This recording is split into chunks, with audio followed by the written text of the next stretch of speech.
Çin, Türkiye'de Çin çıkarlarına hizmet edecek olmasının yanı sıra Doğu Türkistan davasına karşı sinsi faaliyet gösteren bir derneği hizmete açtı.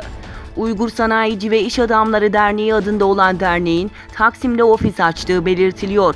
Gelecek Gündemim haberine göre adı geçen dernek için kesinin ağzını sonuna kadar açan Çin'in tam 2 milyon dolar bütçe ayırdığı belirtildi.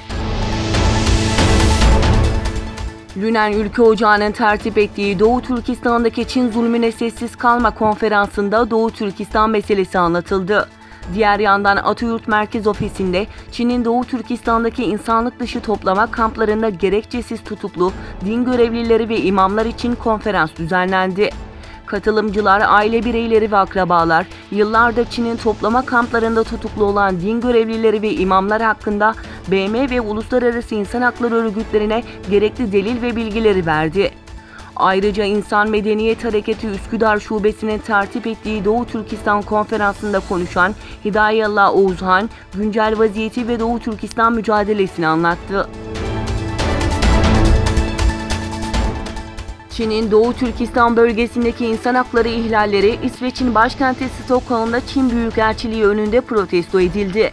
Diğer yandan Belçika İslam Federasyonu tarafından organize edilen etkinlik, Brüksel'deki Çin Halk Cumhuriyeti Elçiliği önünde gerçekleşti. Ayrıca Beykoz Paşabahçe Meydanı'nda bir araya gelen Doğu Türkistan gönüllüleri, Çin'in Doğu Türkistan'da uyguladığı zulme tepki gösterdi. Guaido'nun destekçileri ülkeye Amerikan müdahalesi için çağrıda bulunmaya devam ediyor. Yapılan gösterilerde İsrail ve ABD bayrakları ise dikkat çekti. Venezuela'nın başkenti Caracas'ta binlerce kişi Başkan Nicolás Maduro'yu desteklemek ve Bolivar devriminin 20. yılını kutlamak için toplanırken, muhalif grupları ise geçici Başkan Juan Guaido liderliğinde Amerika'nın ülkeye müdahalesini destekleyen birden fazla sembolle yürüyüşe geçtiler. İsrail Başbakanı Netanyahu, "Ne yaptığınızı biliyoruz. İsrail'in güvenliği ve geleceğini güvence altına almak için elimizdeki tüm araçları kullanarak İran'a karşı gerekli adımlar atmaya devam edeceğiz," dedi.